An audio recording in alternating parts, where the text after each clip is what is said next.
欢迎来到壁话太多。今晚我们要讲一本你肯定听说过，但又从来没真正翻过的书《黄帝内经》。如果你以为它只是一本讲中药、针灸和把脉的医书，那你可能低估了它一整个文明的野心。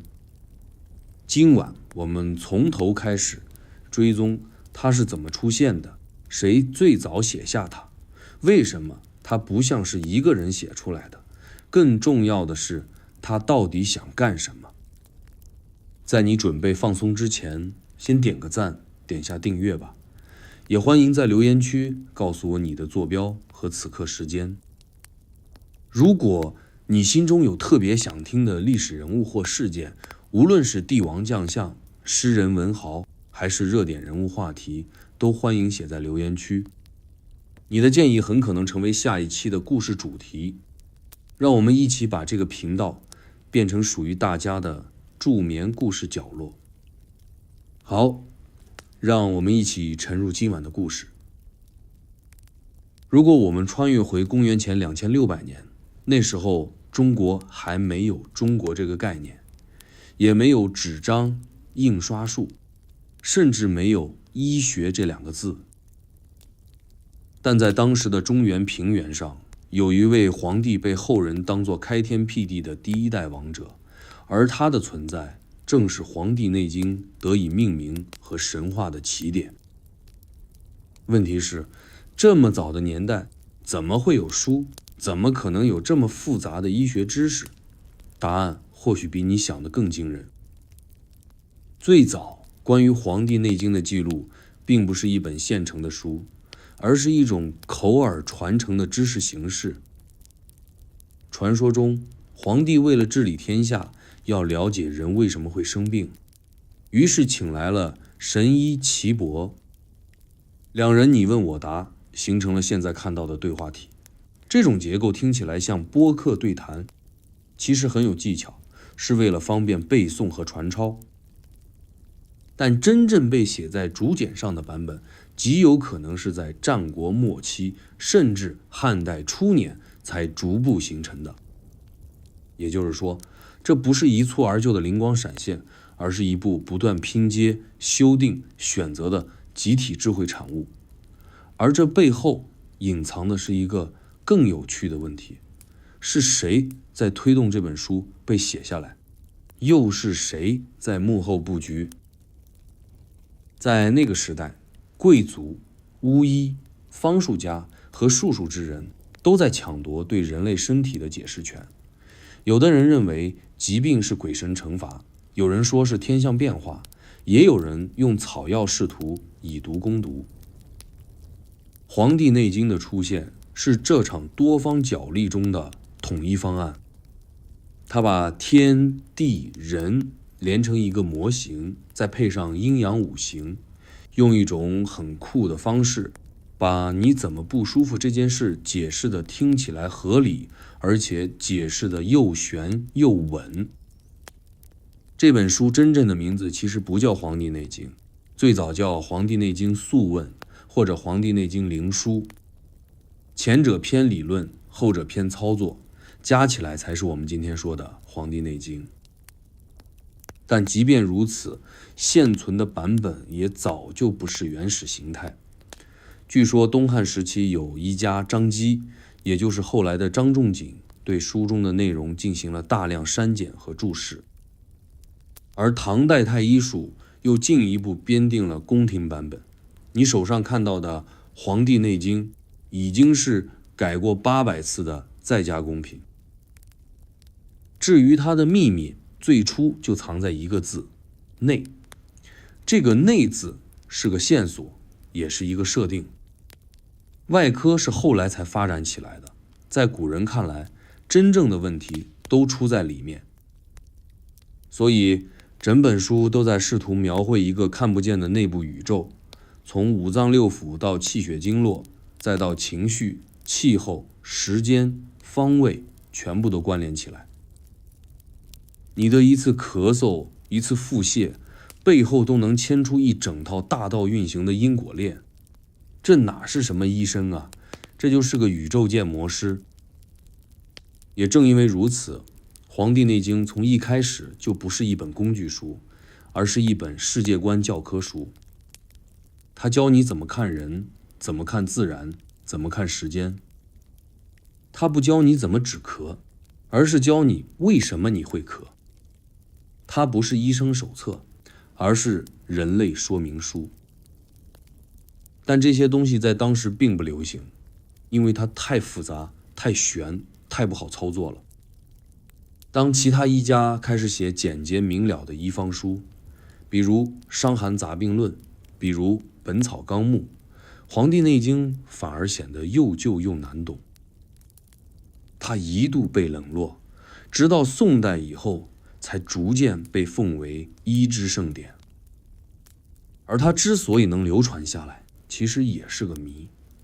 我们今天能读到的文本版本，主要来自宋代的《太平御览》、明代的《内经汇注本》，以及现代从敦煌和古籍中抢救出来的残本拼接。你读到的每一段文字，都可能不是最早的那个版本，但正因为版本多，才给了它不断演化的可能。更妙的是，《黄帝内经》里面的竹简逻辑也成了它流传的加分项。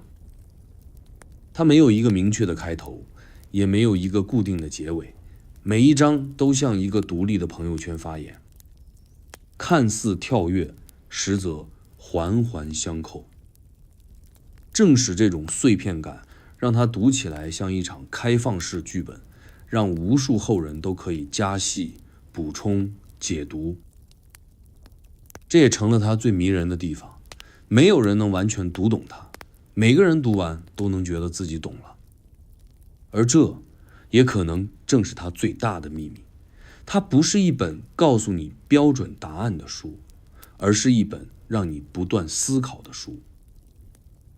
在那个什么都没有确定定义的年代，《黄帝内经》就是用结构化的模糊完成了医学统一的可能。不靠解剖，不靠显微镜，只靠观天察地，感身悟心，就能把人生解释个七七八八。是不是听着就很疯狂？但它确实就是这么来的。黄帝和岐伯的对谈设定背后，其实藏着一个更有戏剧感的人物，不是皇帝，也不是神，而是一个你听名字会以为是 NPC， 但其实可能是全书最重要的编剧。如果说皇帝是站在舞台中央，灯光打满脸的主角，那接下来这个人就是永远站在皇帝对面却没有聚光灯的人，他的名字叫岐伯。《黄帝内经》全书几乎2/3的内容都是以皇帝问、岐伯答的形式展开的，看上去像是一个温顺的医学顾问，实际上他更像是整个世界观的编剧和讲述者。如果没有岐伯，这本书大概就只剩一个神秘君主在自言自语。那么问题来了，岐伯到底是谁？这个人有没有真实存在过？还是只是为了讲道理而捏出来的工具人？从书面看，岐伯这个名字太有设计感了。岐是指岐山，是传说中古代圣贤出现的地方。伯是一个身份符号，在周礼系统里意味着长者或尊位者。岐伯这个名字就像是圣地出来的大老师，这不像真人名，更像是一个带着标签的 IP。 但正因为这样，他才具备了某种神秘气质，既不是凡人，又不是神，更像是介于知识与传承之间的语义容器。书中出现的岐伯几乎无所不知，皇帝一开口，他就能回答得头头是道。从脏腑气血、经络穴位，到天时节气、情绪调和，甚至连人为什么要活着这种终极问题，他都能给出一整套体系。这根本不是医生，是哲学家，是宇宙观架构师和人类系统管理员的结合体。他不像是个临床大夫，更像是写了一套古代人体操作系统的架构师。从某种意义上说，《黄帝内经》其实就是岐伯的思维输出合集。黄帝只是一个设问者，一个镜头引导者，就像现在的脱口秀节目，主持人抛出问题，然后专家嘉宾开始高能输出，全场靠嘉宾的观点撑起内容密度。岐伯就是那个全场最亮的思想灯塔。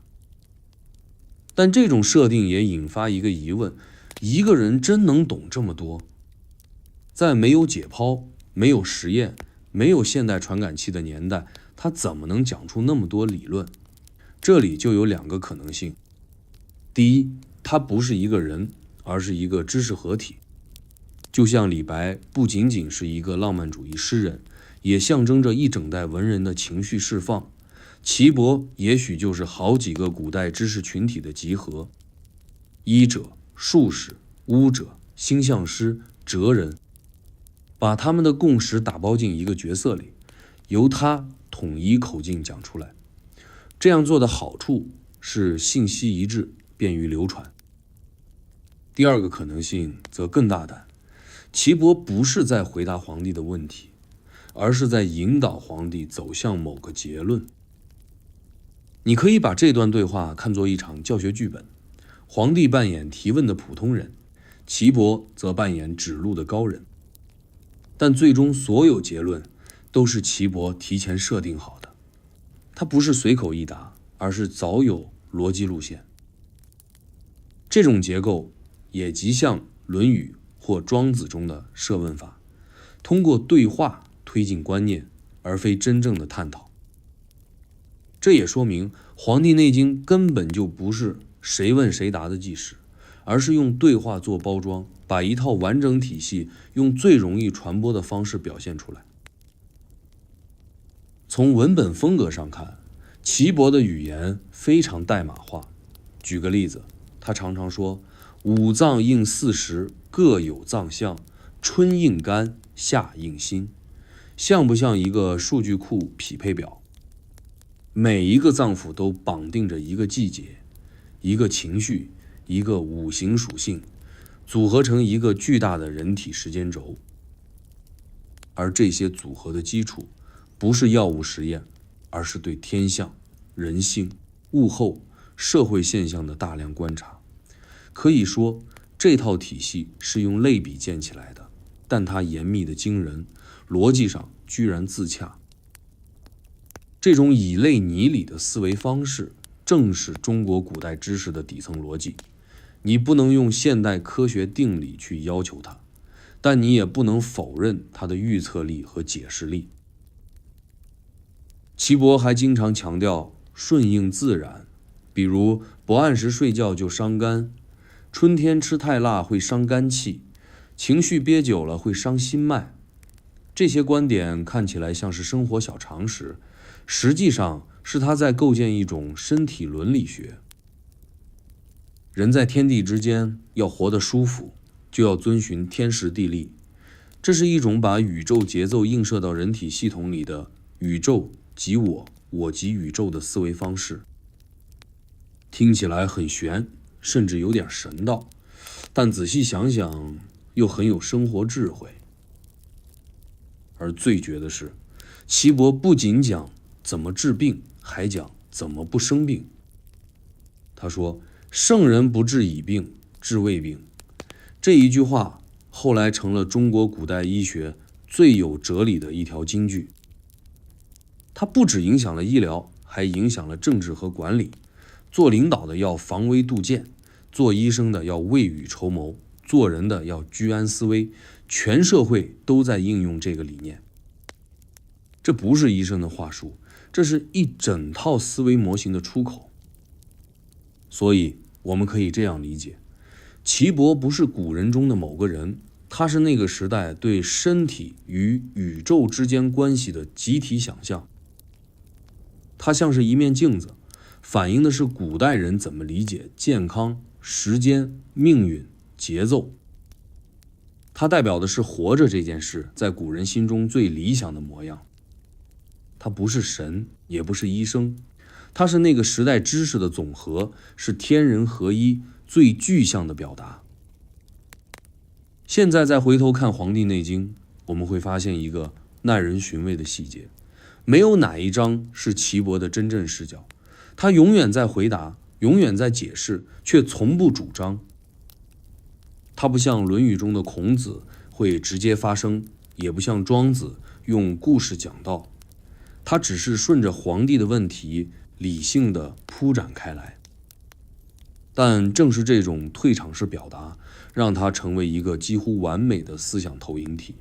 你无法抓住他的个性，却又时时感受到他的存在。你说他是编剧也好，是演员也行，他都从未真正离场。接下来我们要去看《黄帝内经》这本书本身是怎么构建出来的。其实它不是一本，而是两本。这两本书的风格、目的、难度都不一样，一个像理论课，一个像操作手册，但合在一起却变成了中国古代最伟大的人体宇宙学教本。《黄帝内经》看起来是一本书，但其实它由两本独立又互补的著作组成，一本叫《素问》，一本叫《灵枢》。这两个名字本身就带着一种神秘气质，听上去像修仙者的秘籍，其实分别代表了理论与实践、系统与操作、道理与工具的两种维度。如果你把《素问》看成黄帝医学哲学班的讲义，那《灵枢》就是实操训练营的手册。但有意思的是，这两本书不仅内容不同，思维方式也不太一样，甚至可以说代表了两种完全不同的医学脑回路。我们先来看《素问》，名字听上去像是朴素的发问，但其实“素”在古代是指本源根基的意思。整本书更像是在回答一个终极问题：人到底是怎么一回事？他不急着告诉你感冒吃什么，而是先来一段天有五贼，见之者昌，然后慢慢铺开阴阳、五行、气血、脏腑、经络、情志、四时，一整套认知体系扑面而来。他不是要教你怎么开药，而是教你怎么去理解身体这件事。在古代读书人看来，这是修身的第一步，不懂身体，何以谈治国？素问的写法更偏哲学性，很多章节甚至像文言版泰的演讲。圣人不治已病，治未病。人有五脏化五气，以生喜怒悲忧恐。读完之后，你可能不懂怎么治牙痛，但你会陷入情绪和五脏怎么互相作用的思考。你甚至会开始反省自己，是不是最近肝气太盛，心火太旺，肾水不足。它讲的是一种生活哲学，通过医学的外衣传递一种生存的智慧。灵枢则完全不同，它的重点放在针灸、穴位、经络、操作方法等方面。它不是讨论气的存在意义，而是告诉你如何引气行走，哪个穴位通哪条经，什么时间针灸效果最佳。你可以把它看成是《素问》的配套练习册，但这个练习册却写得相当高能，不像现代教科书循序渐进，而是上来就把你丢进一个复杂系统中，不管你懂不懂，你得跟着走。灵枢的名字本身就透露了它的重点。灵指的是神、气、变化，枢是枢纽、关键，合起来就是掌握身体灵气运转的枢纽。这本书其实就是在告诉你，人的身体是一个通电的系统，关键在于找到开关。灵枢就是在画电路图，它讲的是如何通电、断电、修复和重启。你读它的时候，感觉像是进了中医界的黑客学校。比如他讲井形枢经和五腧穴的使用，就像在布阵。讲子午流注和灵龟八法的针刺时间选择，就像开机关卡；讲络脉病变的处理方式，则像在解密一场身体的能量故障。你很难想象，这样精密又抽象的内容，居然是2000多年前的人写出来的。他们没有 X 光，没有 CT， 没有心电图，靠的只是手感、观察和长期试错，但却总结出一整套惊人的逻辑体系。这两本书风格虽不同，但有一点高度一致，他们都不靠实验数据，而靠结构模型。你看不到病例分析，看不到实验统计，但你能感受到他们在构建一个人体宇宙。所有东西都是成对的、成组的、成环的，每一个概念都像齿轮一样咬合着下一个。这种结构自洽是他们最大的魅力，也正是中医被称为系统医学的底气所在。还有个关键点，素问偏重心，灵枢偏重身。前者教你如何顺应自然，调节情绪，理解气血的变化逻辑，后者则让你通过针刺、调息、导引去实际调整身体状态。这就像一个讲师加一个教练，一个帮你建构认知，一个带你做具体动作。你要是只看素问，容易陷入玄学；只看灵枢，又像个技术工匠。唯有两本一起读，才能真正体会医者意与技的合一。值得注意的是，这种意技合一的表达方式，并不是一种科学严谨的分类法，而是古人对道与术统一的追求。在中医传统里，知其然不如知其所以然，术背后的道才是真本事。所以你会发现，很多穴位使用不是因为有生理证据，而是因为它符合天地阴阳之理。很多调理方法不是因为有临床报告，而是因为气机如此流转。这不是偷懒，而是他们相信，只要道理对了，结果自然不会错。还有一个现象也很有趣，就是灵枢并不死板操作。他在强调技法的同时，也经常提醒读者，不可拘泥于法，当审证求因。这句老话的意思是，你不能死按书上的操作来，要根据病人的实际情况判断。换句话说，他在2000年前就已经提出个体化医疗的概念，这比现代西医的精准医学早了整整2000年，不得不说，真的走在前面。当然，这两本书的难度也不是一般人能轻松搞懂的。素问容易读出哲学，但很难落地；灵枢操作性强，但概念跳跃大。很多现代人读到一半就头大，一会儿讲五运六气，一会儿讲天干地支，一会儿讲针刺取穴，还夹杂着一堆情绪管理理论。但也正因为他们的复杂、多维、神秘，才构成了《黄帝内经》的独特气质。它不是一本书，而是一套世界观，是对人怎么活着这件事的全方位解释。也正因为这种双线结构，让《黄帝内经》成为后世医学流派的母本。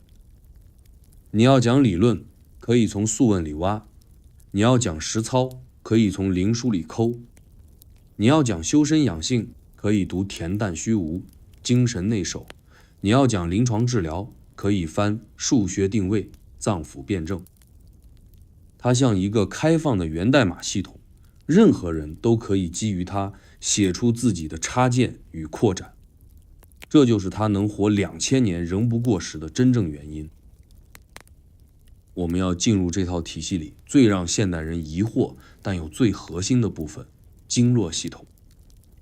一个摸不着、看不见、讲不清的东西，为什么能成为全书的中轴？经络到底是什么？它真的存在吗？它又如何成为千百年来医学、武术、养生、气功的共同密码？我们现在正式走进了《黄帝内经》中最出名，但也最让现代人皱眉头的一部分——经络系统。只要提起中医，无论你有没有看过这本书，经络两个字一定是你最早听说过的关键词之一。问题是，经络到底是什么？它不是血管，不是神经，也不是淋巴系统。你不能在显微镜下找到它，用 CT 也扫描不到它。它既看不见，也摸不出，但却在几千年里被无数医生、武术家、气功师、养生达人反复提起，甚至被奉为人体的能量高速公路。这个看不见的身体地图到底是怎么来的？我们先从灵枢讲起，因为经络系统在《黄帝内经》中主要集中在灵枢这部分。灵枢经脉篇一上来就画出了人体的12经脉，分别对应12个脏腑，左右对称，环环相连。每一条经脉都按照一定路线在身体表面和内部穿行，连接五脏六腑，贯穿四肢百骸。看上去就像是身体里内建的一套气的信息网络，用来传递能量、感应病变、调节状态。再配合奇经八脉，就像在原有的高速公路系统上增加了几条快速路和绕城环线，形成一个完整的人体交通网。这套经络理论的神奇之处在于，它不是靠手术刀割出来的，而是靠观察加总结组合出来的。古人没有解剖工具，但他们有足够多的时间和患者，他们通过哪里痛按哪里有效，针哪里管用，这样反复实践，逐渐摸索出一条条有感觉的路径。这些路径虽然不在解剖学上成体系，却在临床经验中高度吻合。这种经验数据被不断记录、筛选、对比，最终形成了经络分布图。在灵枢里，经络不仅仅是线路，它还有流向，有时间，有规律。比如子午流注理论中，每一条经脉在24小时里都有自己的高峰时段。子时是胆经最活跃的时间，丑时是肝经轮班。如果你晚上一点也睡不着，毫无睡意，那可能不是你手机玩得太久，而是胆气不足。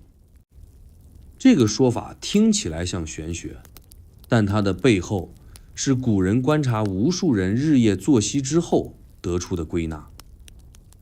他们不靠仪器，却依赖超强的体感经验与系统归纳。经络系统最实用的地方是它提供了可以操作的入口，这就诞生了数学这个概念。每条经络上都有特定的点，叫穴位，刺激这些点能影响整条经络的运行。这就像你按了电梯的按钮，它就能传递信号到整个大楼的某层。针灸的原理就是用针刺激这些按钮，调节系统运作。这也解释了为什么有时候你膝盖疼，医生却在你手上扎一针。因为他知道你的问题不是出在局部，而是在经络系统的某一段堵了。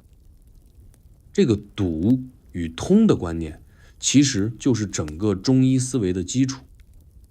经络不光是管能量的，它还是管信息流动的系统。如果某条经络出现问题，它管辖的器官、区域就会跟着出事。《黄帝内经》甚至提出，经络者，所以能决生死、除百病、调虚实，不可不通。意思是，经络畅通，人就健康；经络堵塞，病就来了。这种思维和现代的系统性疾病概念并不矛盾，只不过中医更早地用了一种网络模型来描述人体。问题是，经络到底存在吗？现代科学找不到它的生理结构，于是很多人就说它是玄学、臆想。但在一些功能性研究里，比如红外热像、经皮电阻变化等实验中，确实发现了某些点位上的生理反应与古代经络图高度吻合。这说明经络或许并不是器官，而是一种功能通道，就像你看不到 WiFi 信号，但它确实存在并传递信息。更有意思的是，经络理论并没有停留在医学领域，在武术中，打通任督二脉是功力大增的标志，在气功里，行气走脉是修炼的必修课，在道教内丹术中，经络是内景观想的基础，甚至在传统绘画和舞蹈中，也都隐含着经络引导身体动作的逻辑。经络系统不仅塑造了中国古代的医学，还深刻影响了整个东方身体文化。这也引出一个问题，为什么只有中国发展出如此完整的经络体系？答案或许在于文化取向。西方从古希腊开始偏重解剖和结构，关注看得见、亮得出的东西，而中国古代则更关注气的运行、整体的感应，讲究知觉和状态。这就决定了两个系统的不同路径。中医的经络属于动态模型，是描述身体如何运作的工具，而不是身体由什么组成的地图。很多人质疑经络的科学性，但这里必须分清楚，科学不是判断体系对错的唯一标准，它只是判断是否符合当下实证逻辑。而经络作为一种体验性工具，只要它能有效地解释、引导并改善健康问题，它就有存在价值。就像你手机里的电路图，你从没看懂过，但不妨碍你每天使用它收发消息。更现实的是，今天世界各地正在重新审视经络理论的价值，不少国家已经将针灸纳入医疗体系。美国军队甚至研究战场针灸用于快速止痛。欧洲一些高校开设经络与气功的研究课程。越来越多的国际临床实验也开始尝试用科学语言解释针灸为什么有用。换句话说，经络的黑箱正在一点点被打开，不是用否定，而是用翻译的方式。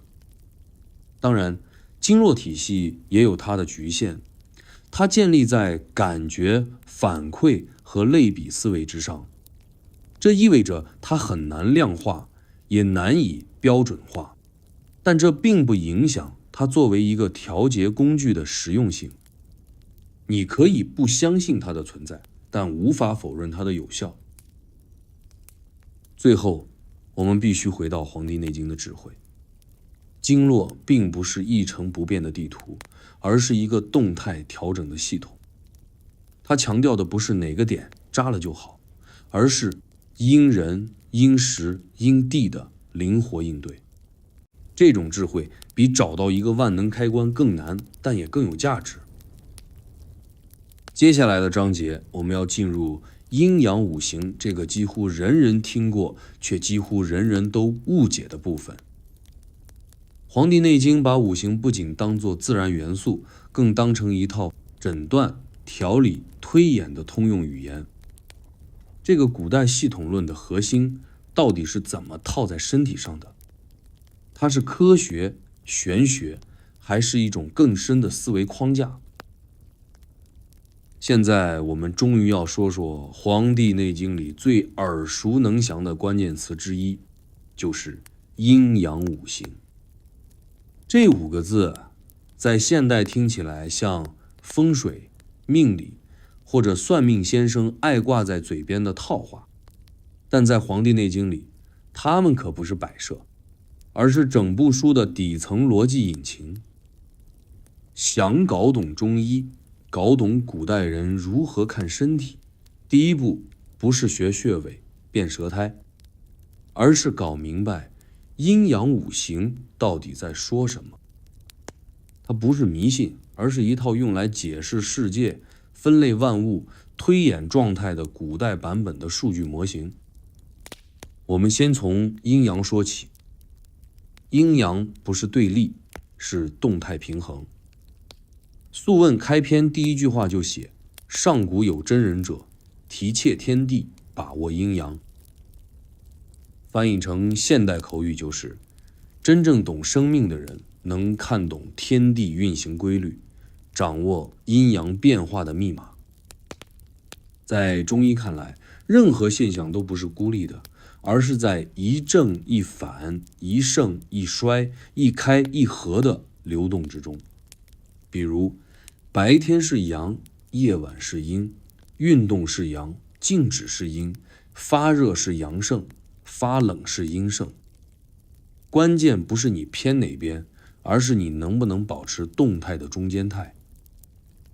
《黄帝内经》用阴阳来解释身体的一切变化，比如气血不调是阴阳不和，情绪起伏是阳不藏于阴，月经紊乱是阴虚生内热，孩子长得快是阳气偏盛。这一整套分析工具就是用阴阳来进行宏观调控的框架，它不关注病菌从哪儿来，而关注你的内环境为啥失调。这种思维其实就像现在说的系统医学，强调不是哪个器官坏了，而是整个系统不协调。接着我们要请出五行：金、木、水、火、土。在《黄帝内经》里，五行不是自然材料的罗列，而是5种功能模式的代号。木代表生发扩张，比如肝的属性；火代表上升温热，对应心脏；土代表中和运化，是脾胃的象征；金则是肃降收敛，对应肺；水是寒凉滋润，对应肾。这不是按物质分类，而是按运作模式分类。简单说，它讲的是你身体中5套程序如何彼此协作，相生相克。五行之间不是静态的，而是一个复杂的动态网络。木生火，火生土，土生金，金生水，水生木，同时又有相克关系，比如木克土，土克水等等。这些相生相克并不是玄学，而是中医用来模拟系统运行逻辑的工具。比如你一个人总是怒气冲天，肝木太旺，就可能会影响脾胃，因为木克土，情绪就会导致消化问题。这种看似跳跃的联想，其实就是五行模型在中医中的实际应用。再比如，如果一个人经常口干舌燥、心烦气躁，那可能是火旺。那火从哪儿来？是不是肝、木太强，或者肾水不足不能克火？于是医生可能会去疏肝、滋阴、降火，调节的是整个五行网络的关系，而不是只盯着你哪里痛。这种网络式推理看起来很抽象，但一旦套进五行图中，逻辑就通了。《黄帝内经》把五行和时间也连接了起来。一年四季，春属木，夏属火，长夏属土，秋属金，冬属水。一日之中，清晨属木，正午属火，傍晚属金，深夜属水。人体的成长阶段，婴儿属水，儿童属木，成年属火，中年属土，老年属金。它不是在追求精确的生理结构，而是在打造一个时间与身体同步的模型。你什么时候该睡觉，什么时候该吃饭，什么时候该养肾，全靠这个模型指导。而这种模型的真正厉害之处，是它可延展、可套用、可升级。不管你加进多少新症状、新观察，只要能用阴阳五行解释通，它就能吸收。这就像一个强大的操作系统，能装各种插件。比如到了明代，张景岳发展出阳常有余、阴常不足的理论，就是在《黄帝内经》的阴阳五行框架上加了现代优化。到了今天，中医还在用这套逻辑开发个体化调理方案，比如体质辨识、气虚调养、五行情绪疗法等等。更有趣的是，五行并不仅仅用在医学上，它几乎渗透进整个中华文化系统。兵法中讲五行阵法，风水中讲五行布局，音乐中讲五音对应五脏，甚至连饮食搭配都有五色入五脏的说法。这些并不是附会，而是源头就在《黄帝内经》。它奠定了身体即宇宙的认知模型，让每一个生活细节都有了养生或者调和的意义。当然，从现代科学角度看，五行模型有很多模糊地带，比如肝属木，肺属金，这种归类没法解剖，也不能精密测量。但这正是它的特性，它不是用来描述物质结构，而是用来组织认知、建立关系、辅助决策的系统语言。它有点像现在的数据可视化，把复杂系统变成直观图谱。你不需要明白全部运行机制，只要理解模型内的逻辑关系，就能用它做出判断。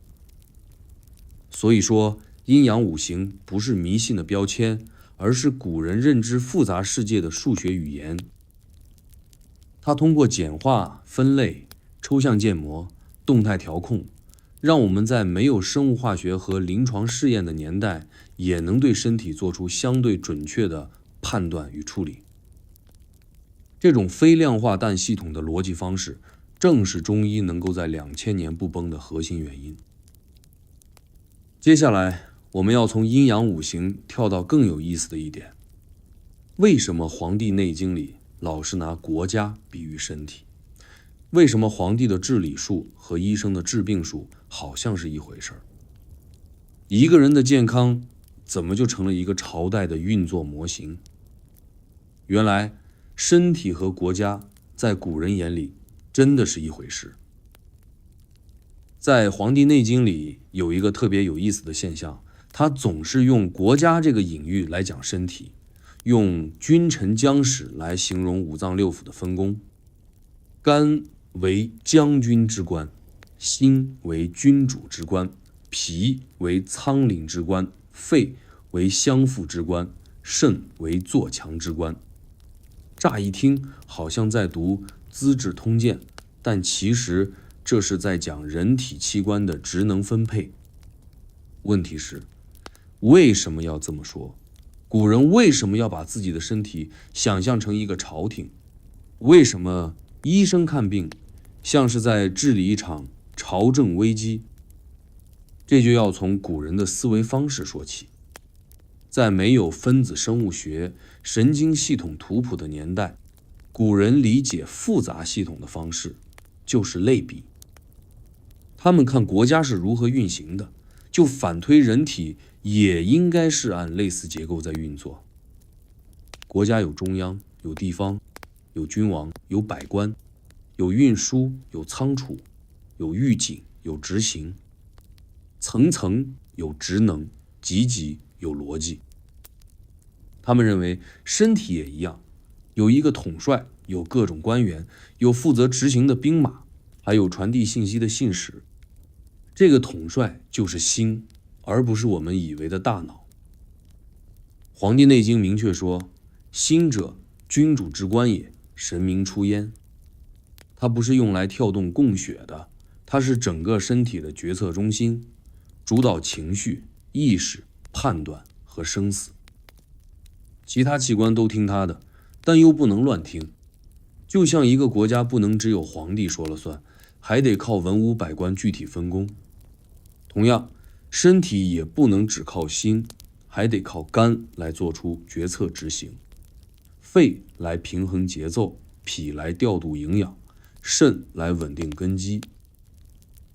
最关键的是，这套朝廷模型不仅用来解释身体结构，还被用来理解病因。比如，一个人为什么会生病？《黄帝内经》的回答是：内部政治出问题了，君主刚愎自用，将军独断专行，相父办事不力，仓廪空虚，情报传递失灵，这些都能导致身体政变。比如肝火太旺，就是将军暴躁，容易犯上作乱；脾虚就是仓廪亏空，百官饿肚子，系统运行瘫痪。这种解释听起来戏剧化，但逻辑上竟然很通。甚至连外部环境的变化也被纳入国家模型来分析。寒热风湿等六淫之邪就是敌国侵扰，饮食劳倦情绪波动就是内政危机。医生的任务就是像宰相一样，权衡利弊，调和各方，安抚叛乱，封锁边疆，整顿财政，让这个身体之国重新稳定。治病不再只是处理症状，而是治理系统。这种模型的妙处在于，它让一个抽象的复杂系统变成了可以被普通人理解的图景。你不懂解剖图没关系，但你一定明白什么是皇帝、大臣、反贼、粮仓、兵马。于是你可以根据这些熟悉的词汇去理解身体的运作，也能用国家兴衰的模式去预测身体的健康走势。这不仅提高了中医的普及度，也让医者有了更多形象化思维的工具。更进一步，这种国家身体的双向模型也影响了古代帝王的思维。很多皇帝在读《黄帝内经》时，并不是为了养生，而是为了学治理术。他们从心主神明中学到君主必须内敛持中，从肝主谋略中学到将军不可妄动，从脾主运化中理解财政必须稳健。你以为他们在治国，其实是把治病思维融入政务。你以为医生在调脉，其实是在用国家运行逻辑治人。这种医政同源的思想也成为后世君为舟，民为水，政通则人和的理论根基。一个更隐秘的视角是，古人其实把身体政治当成了一种修身的过程。《黄帝内经》反复强调，圣人不治，以病治未病，恬淡虚无，真气从之。这些话不仅是医学指导，也是人生建议。意思是要做一个好人，先得让你的身体正通人和，脏腑要和谐，气血要畅通，情绪要收敛，节奏要匹配，才能活得稳，活得久。这种思维从身体延伸到家族，延伸到国家，最终形成了儒家讲的修身齐家、治国平天下那套逻辑闭环。而且身体这个国家还有自己的军事策略，比如《黄帝内经》提出的正气存内，邪不可干概念，就是告诉你，只要国家内部稳固，外敌就打不进来。这个思路非常现代，类似今天我们说的提升免疫力。而邪气乘虚而入，则说明只要你内部出问题，比如心神不宁、脾胃虚弱、肾精不足，敌人就会趁虚而入。这就是未病先防的原理，是战略预警系统的体现。更有意思的是，这套模型还能解释情绪与健康的关系。五脏对情绪有明确映射，肝主怒，心主喜，脾主思，肺主悲，肾主恐。一个人如果长期愤怒，就容易伤肝；过度忧思会伤脾，过度恐惧会伤肾。这不是心理鸡汤，而是中医通过观察总结出来的情绪器官联动机制。它让你意识到，治理国家不能让大臣情绪崩溃，治理身体也不能让器官情绪失控。管理好情绪，就是管理好身体的朝政。最后，这套模型最厉害的地方是可复制、可迁移、可延展。你可以用它来分析病症、情绪、饮食、作息，也可以拿它反思生活、工作、人际关系。因为它讲的是系统内如何稳定运作，这个逻辑不仅适用于身体，也适用于一切复杂结构。从细胞到社群，从公司到国家，《黄帝内经》提供的不是答案，而是一种思维方式。接下来我们要聊一个更不舒服的话题，黄帝内经真的是纯医学吗？还是说它从一开始就被当作政治工具来使用？为什么每个王朝都会重新编辑它、解释它、引用它？它的内容有没有被篡改、增删？一部医学典籍为何会与权力更替如此紧密绑定？很多人以为《黄帝内经》就是一本老祖宗留下来的医学宝典，讲讲脉象、病因、养生之道，和政治权力八竿子打不着。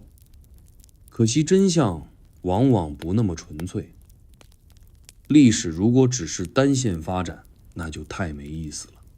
事实上，从战国到秦汉，从魏晋南北朝到隋唐宋明清，《黄帝内经》几乎每隔一段时间就被拿出来重读一遍，而且总是在权力转移、朝代更替、国家整顿的时候。这就不是医书，这是政策工具书了。一部讲身体的书，为什么会被反复当作政权工具使用？背后藏着的其实是一种更深层次的操作——话语权重建。我们得从《黄帝内经》成书的年代讲起。大多数学者认为，它真正被整理成书是在战国末期到西汉初年这个时间段。也就是说，那是一个百家争鸣、帝国初建的时代，国家刚刚开始走向一统，知识也开始被官方纳入体系。而医学这种原本分散在巫、方、术士手里的经验知识，也正好需要一次升级换代。这时候，一本带着哲理气息、思想深度，又能包容各种治病方式的《黄帝内经》，就成了最理想的医学正统模板。西汉建立后，董仲舒提出罢黜百家，独尊儒术。这时候，《黄帝内经》就被迅速吸收为天人感应那一套政治哲学的核心补丁。书中大量讲人应天道，君应四时，五脏各有职能，与天地相通的话，被直接拿来当作帝王修身齐政的依据。医生治病成了修身的外延，皇帝治国被包装成天理运行的延续。这不是巧合，是有意为之的意识形态操作。医学知识第一次被政权需要深度嵌套。接着到了东汉，张仲景、华佗等名医纷纷在《黄帝内经》的基础上提出自己的诊疗逻辑，有的删繁就简，有的强化针灸，有的发展药方，但谁也没跳出《内经》这套系统。因为只要你不引用它，就代表你不入正统。医术是否高明在其次，是否依附主流权威才是能不能进太医院、写进国子监教材的关键。医学从这个时候开始，不再只是治疗术，而是国家认证的思想产品。然后我们看隋唐，这个时期出现了历史上第一次国家层面的大规模医书编修。唐太宗设立了太医署，专门负责医疗体系建设。《黄帝内经》被列为必读教材。更关键的是，唐代还在文字上做了很多校正，把原本比较跳跃自由的内经语言统一了格式、分类和章节。也就是说，它不仅被当作参考书，还被加工成了教材版本。而这个版本自此成为后代医学考试的标准文本。医术被考试化、科举化，正式走入体制。宋代更狠，赵匡胤建立政权后，为了强化中央集权，对《黄帝内经》进行了一轮史无前例的注释工程。很多本来语义含糊、留白空间大的段落被硬性标注解释，并编入《太平盛会方》《圣纪总录》这些官方医疗文献中。等于说，一本原本可以自由发挥理解的经书，被统一解释权、注解权，变成了官方医学圣经。不按这个理解去行医的医生，轻则医理不正，重则被驱逐出职业圈。这一幕像不像宗教里的正点化？没错，《黄帝内经》正在变成医学的圣经，而国家正是这本圣经的出版方。明清两代，《黄帝内经》的政治属性稍微弱化一些，但也没完全消失。尤其是清代乾隆年间，宫廷曾专门召集御医对其进行重新注解，甚至在皇宫内部设立御前医案记录系统，全部遵循《内经》理论。哪怕2000年过去了，政权依旧对它念念不忘。因为一旦涉及到人身体如何运行的根本问题，谁掌握解释权，谁就掌握生杀予夺的合法性。而《黄帝内经》恰好能为君权神授提供一套气机运行、天命循环的语言框架。这些历史表明，《黄帝内经》从来就不是一部单纯的医学作品，它更像一面镜子，映照出每一个朝代如何看待身体、权力、秩序、天地、人性。它之所以被各朝重视，不是因为它讲病讲得多清楚，而是因为它提供了一种解释世界的方式。这种方式能被用于治病，也能被用于治国，能被医生拿来调理患者，也能被君主拿来安抚百姓，能指导个人生活，也能重塑社会结构。而这种可被政治利用的特性，决定了它不可能原封不动地流传下来。《黄帝内经》在历史上有过多次删节、重编、改注的记录。比如有一段记载，某种奇特的旺气术被后代删除，因为它和后来的天人合一不太兼容。有一部分关于房中术的文字，在宋代被认为不雅而被抽出。甚至还有一些段落被改写成天命君权的佐证内容，用来巩固统治者的合法性。这种变动也让我们很难回答一个问题：《黄帝内经》到底有多少内容是真正原始的？我们今天读到的到底是古人的真实观察，还是后人加戏、删改、包装后的权力编辑版？说的难听一点，它可能已经不是那个《黄帝内经》，而是每个王朝想要它成为的那个版本。但反过来看，这也是它厉害的地方。一本书能在2000年里不断被各方解读、引用、改编，而依然能保持权威地位，这本身就是一种能力。这说明它的内容够抽象、够宽容、够系统化，才能在不同时代、不同需求下被反复利用。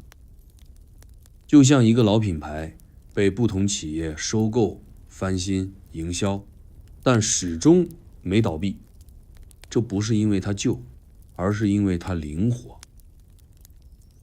接下来我们要继续深入《黄帝内经》的迷宫。很多人以为它就是我们现在手里这几十篇，但其实它的历史上还有一大部分内容被故意删除或莫名消失了。这些遗失的章节里，可能藏着我们最不敢面对的问题：什么是真正不该知道的秘密？现在我们要聊的是《黄帝内经》里那些看不见的部分，也就是那些曾经存在却后来被删掉、丢失或者根本没有对外公开的章节。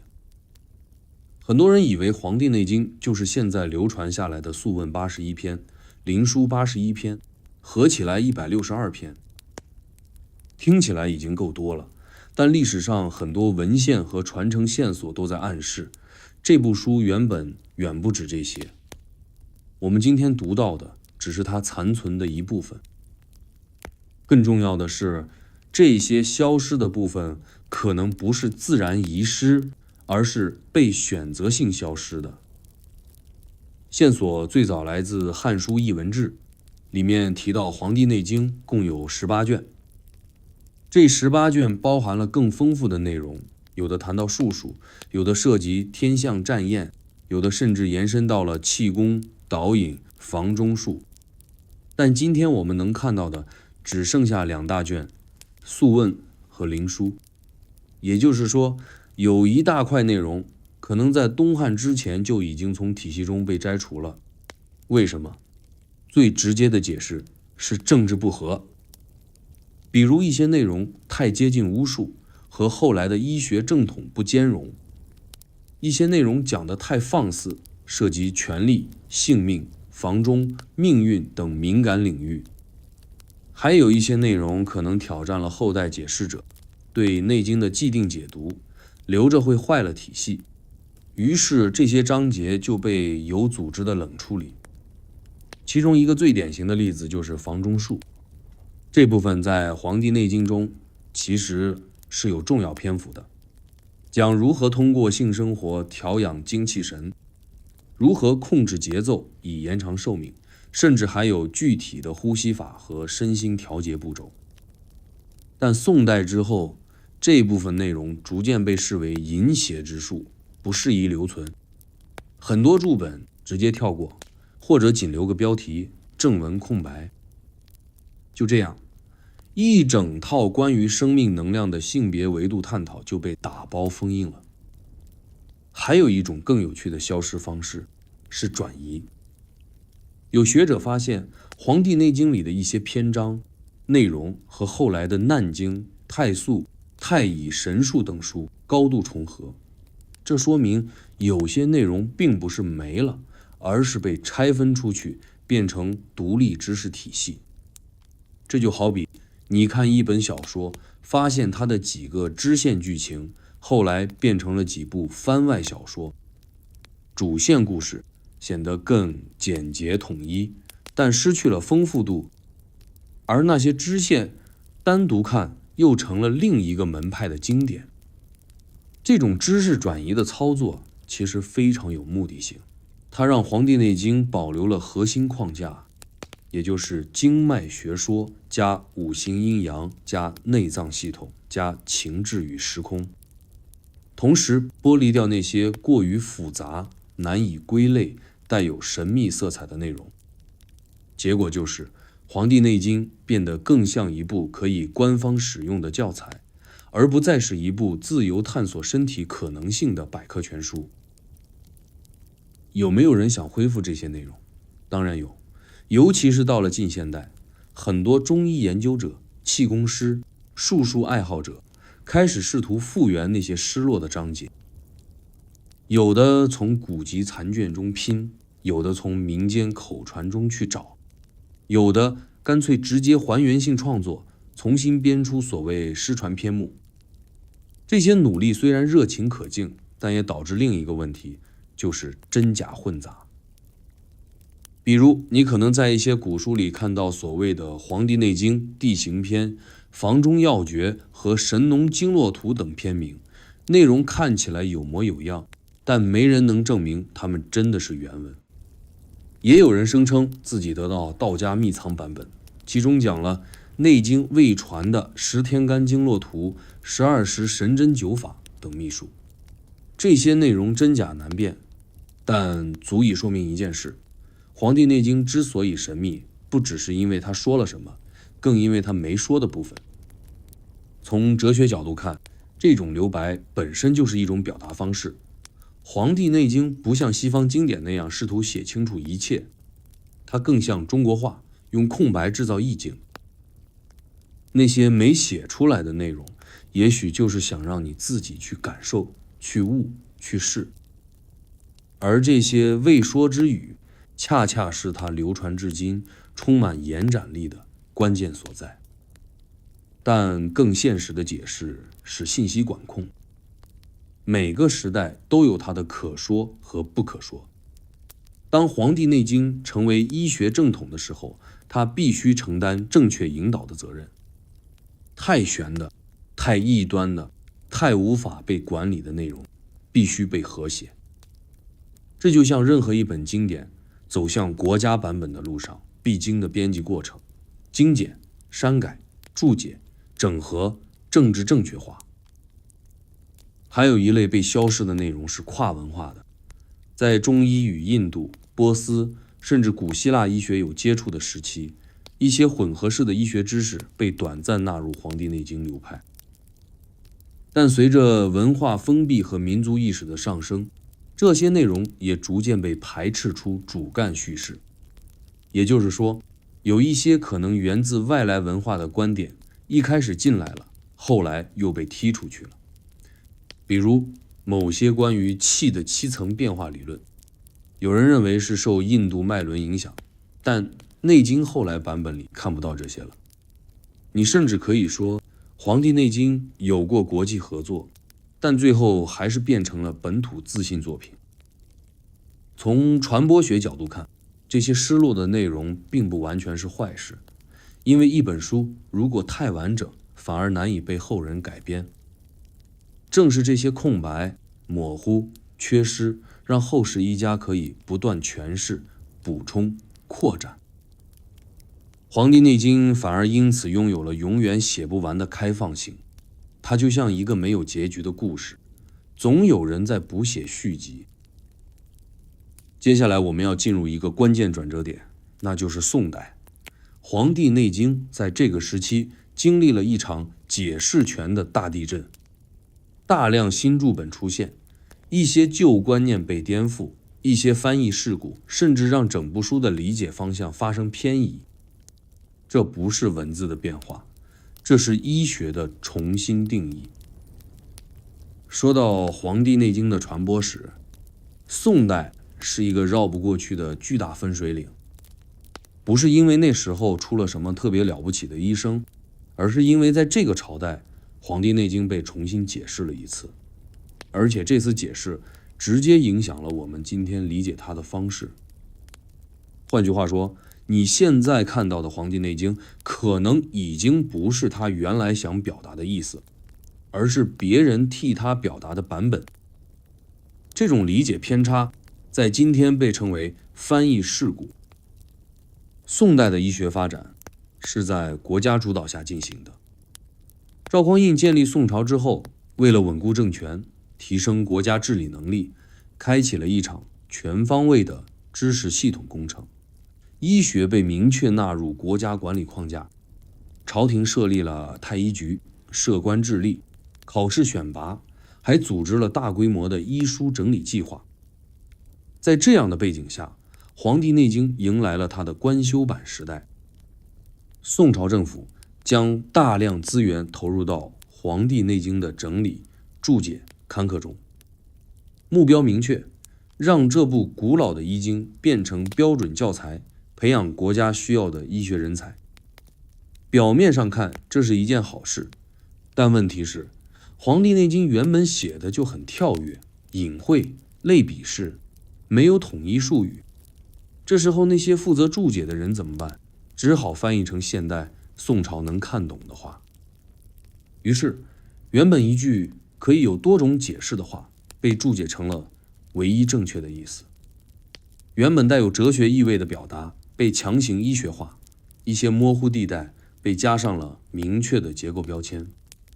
这就像你写了一本诗集，后来被人规范语言成操作手册，感觉还像是原作吗？更关键的是，这些注解的出发点是为了考试、教学、规范操作流程，而不是为了保留原意。比如黄帝问岐伯：“人之生也，有形之类，皆有窍以通气。”这句原话本意偏向哲理，是在讨论生命的本质与气的关系。但宋代注解者为了配合临床教学，把它解释成人体各孔窍如何出入气体，甚至详细划分鼻、口、耳、皮肤的气流路径，画成图表。这听上去很专业，但已经完全脱离原本的哲思味道。还有一大块重写的地方在于经络系统。早期版本对经络的描述其实并不统一，比如有的篇章提到11条经脉，有的说12条，有的强调奇经八脉，有的根本不提。因为这些内容原本就是在不同阶段由不同人加入的知识体系，但宋代为了统一教学，强行规范为12正经加奇经八脉的系统，并画出了标准经络图。这种视觉图示化虽然方便学习，却同时抹去了原文中那种经络是流动的、感知性的网络的概念，把一个动态系统压成了静态表格。更复杂的是情志理论。《黄帝内经》本来是把喜怒哀乐、思悲恐等情绪与五脏相对应，形成身心互感的逻辑，但宋代儒家思想兴盛，对情绪持克制态度，于是这些情绪被重新解释为德行修养的指标，甚至带上了道德评判。比如怒伤肝被延伸成怒为小人之性，情绪失控乃人伦之败。医学开始夹杂道德规范，身体开始承担社会秩序的投射，这不再是治病，而是治人心。而最让人哭笑不得的是，那些原本带有象征意味的术语，也在宋代被过度实化。像气、神、精、魂、魄这些词本来就是开放式定义，允许理解为生理，也允许理解为心理。但宋代注释者偏要给他们找出一个固定含义，甚至写出精为肾藏之液，神为心主之光，魂为肝中之气，然后学生要背下来，考试时按标准答案作答。这就像是把诗句变成数学题，不管你悟不悟，只看你记没记住答案。这些标准化操作造成的最大后果是《黄帝内经》的灵性空间被压缩了。原本它是一个充满可能性的哲学，是可以多角度读、多流派解释的开放系统，但一旦被国家机器格式化，就成了应试教材。表面上内容更清晰了，实际却是被锁死了的理解。当然，并不是说宋代的这些整理没有价值，正是因为有了这些整理，我们今天才有机会读到相对完整的版本。也正是因为他们系统的注解、印刷、流通，《黄帝内经》才能成为几代中医的共通语言。但问题是，当唯一解被设定之后，其他可能性就被否定了。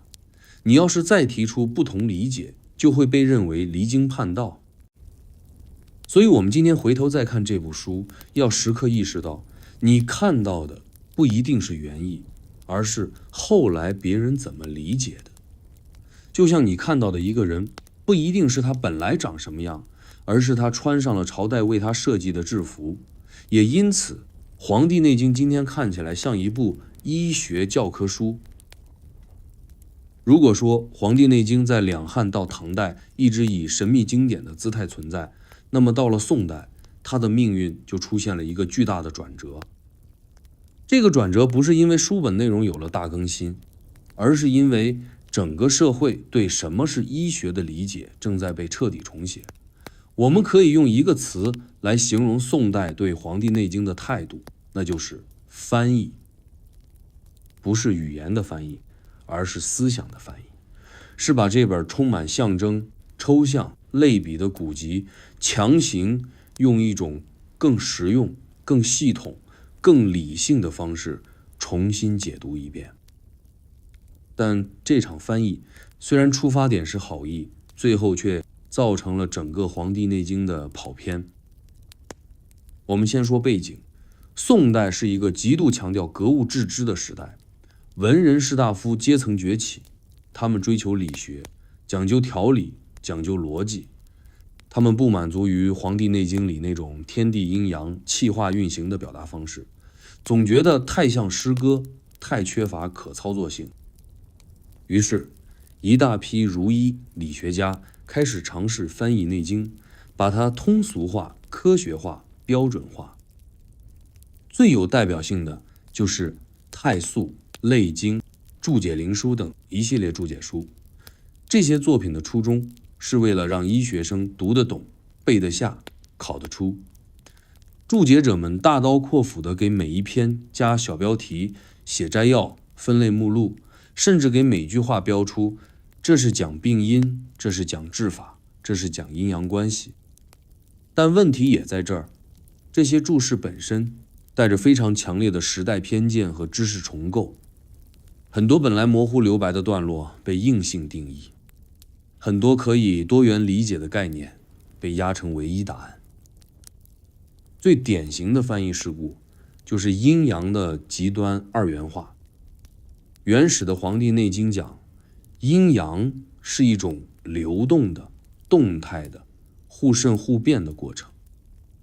而宋代注释者为了好教好记，开始把阴阳讲成了男人阳、女人阴、白天阳、夜晚阴、动阳、静阴，结果就是把一个本来富有哲学弹性的系统变成了对立式标签。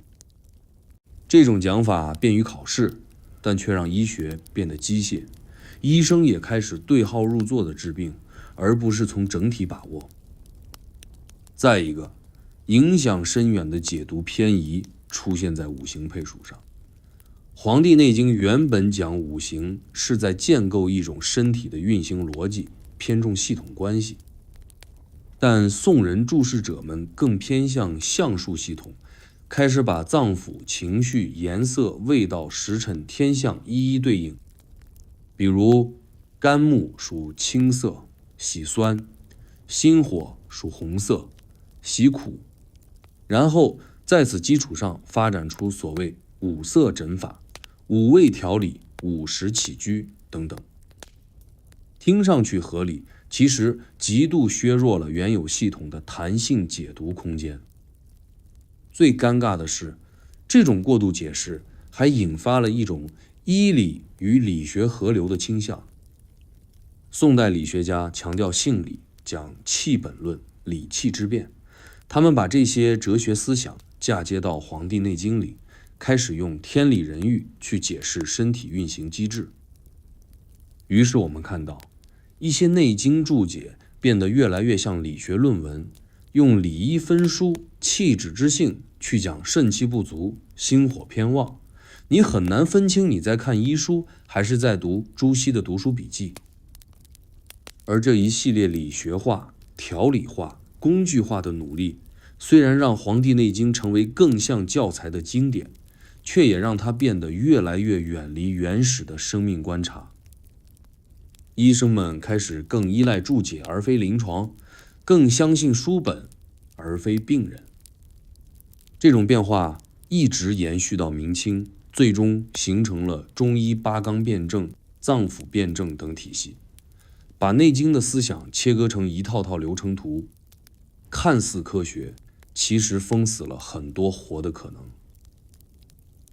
但我们不能完全否定宋人的贡献，他们让《黄帝内经》实现了大规模传播，也让它成为医学生入门必读的权威文本。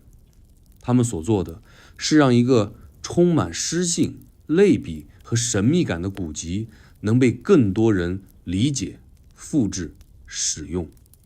换句话说，是他们把《黄帝内经》从山野高人手中的秘本变成了国家级的标准课本。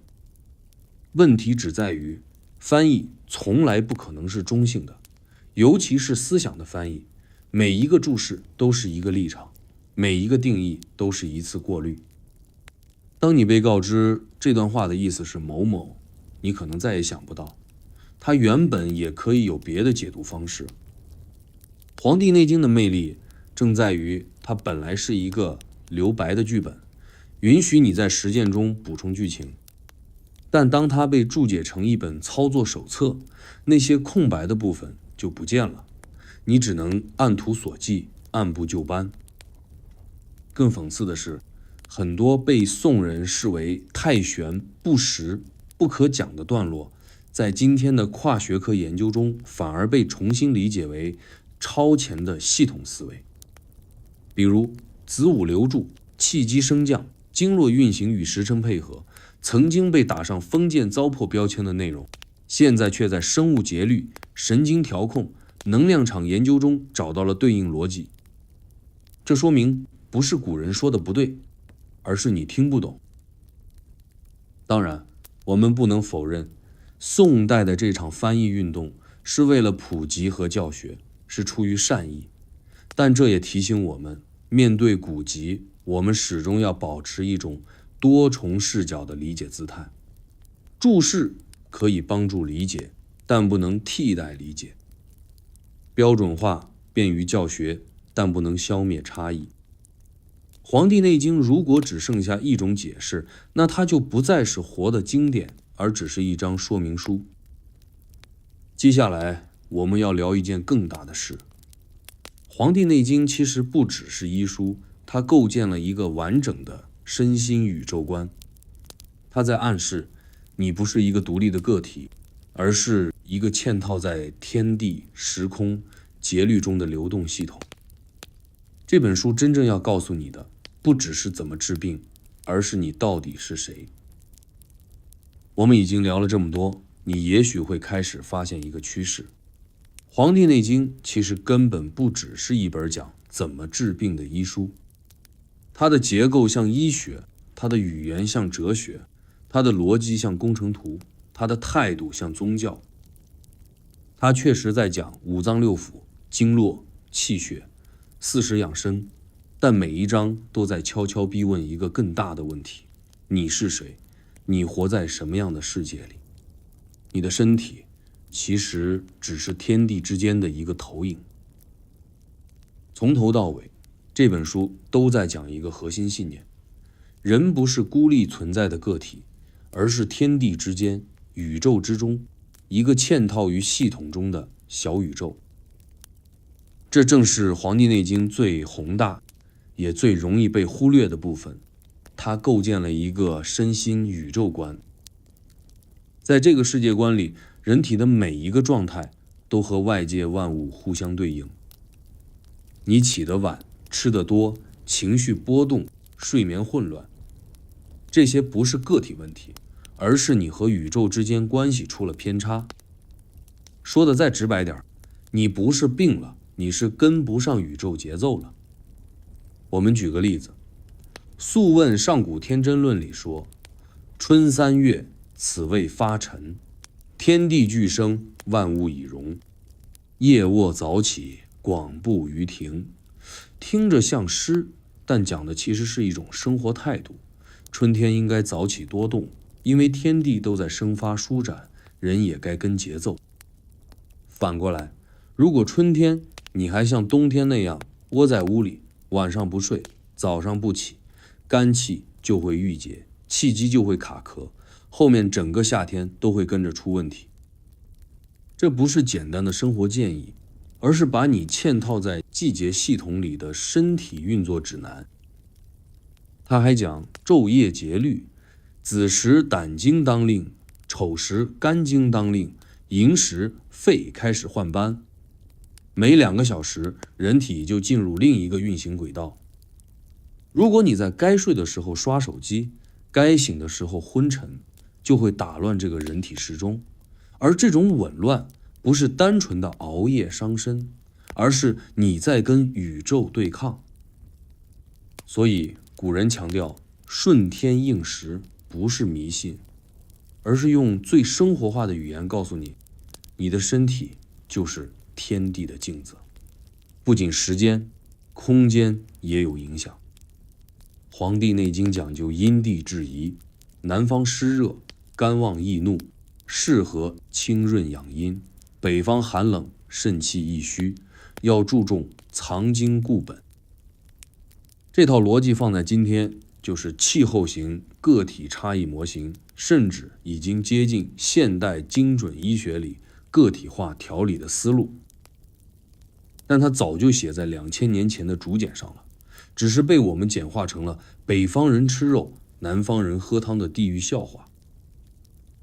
更妙的是，他还讲情绪与自然的联动。《素问·阴阳应象大论》中说：喜伤心，怒伤肝，思伤脾，忧伤肺，恐伤肾。这些话乍一听像是老生常谈，但从宇宙观的角度看，它其实是在告诉你，情绪本身也是气机的变动，不是心理问题，而是气不顺。怒是肝气上逆，忧是肺气郁结，喜极是心火亢盛。你的一切感觉变化都是身体与宇宙互动的反馈机制，它让你意识到情绪不是主观感受，而是自然系统里的一种异常波动。更大胆的一步是他用气把这一切统一起来。在《黄帝内经》的体系里，气不是风吹的气，也不是物理学里的气体，而是一种存在而不可见的动能、连接、生命力。你可以理解为一种动态的运行状态，它既是生命之源，又是运作的驱动力，还是调节节律的接口。人体的所有变化，包括健康、生病、康复、衰老、死亡，本质都是气的升降出入的不同状态。你气顺了，就什么都顺；你气滞了，就开始卡顿。这种气为中心的身心宇宙观，其实和古代道家哲学是一体的。你不是孤立的个体，而是宇宙运行中的一段流程。你吃进去的食物不只是能量补给，而是天地精华。你呼吸的空气不只是氧气，而是与外界交换信息的媒介。你感受到的情绪不只是心理波动，而是内外交互结果。你甚至可以说，《黄帝内经》是用医学语言翻译了一整套生命哲学，就是你怎么生活就怎么生病，你怎么理解自己就怎么走向衰老。这套身心宇宙观的最大好处是它不割裂、不碎片，它不是把人拆成器官、系统、数值，而是把人当作一个整体性存在。你不能只治头痛而不管心情，不能只开药而不讲作息，不能只练身体而忽视思想。医生看病看的不是症，而是事，看的不是哪里坏了，而是整个状态有没有偏离了该有的节奏。这才是望闻问切的真正核心。它不是收集数据，而是捕捉气的形态。而这种整体观也让《黄帝内经》成为今天心理学、身心灵、能量医学界不断回头研究的对象。很多现代疗法，比如正念减压、能量呼吸、情绪释放、冥想、静修，其实在概念上都可以在内经里找到原始版本。这不是说他早就知道这些技术，而是说他提供了一种解释人类状态的原型模板。用现代术语说，它是一个原始的系统建模语言。但它的局限也在这里，这种模型太大、太广、太弹性，以至于它很难被标准化。现代医学讲证据、讲量化、讲重复验证，而《黄帝内经》的很多部分是靠观察、经验、类比、体感总结出来的。这就导致它看起来像哲学、像宗教、像诗，但却难以被实验室复制。这不是他错了，而是两种知识形态本身的差异。然而，正因为它是开放的、模糊的、诗意的，才让它活了2000年。因为它不是一套死知识，而是一种看待人的方式。它让你不再只关注指标、报告、诊断书，而是开始问一个根本问题：我活得对吗？我和自然的节奏合拍吗？我是不是太久没呼吸，没静下心来，没顺应身体的语言了？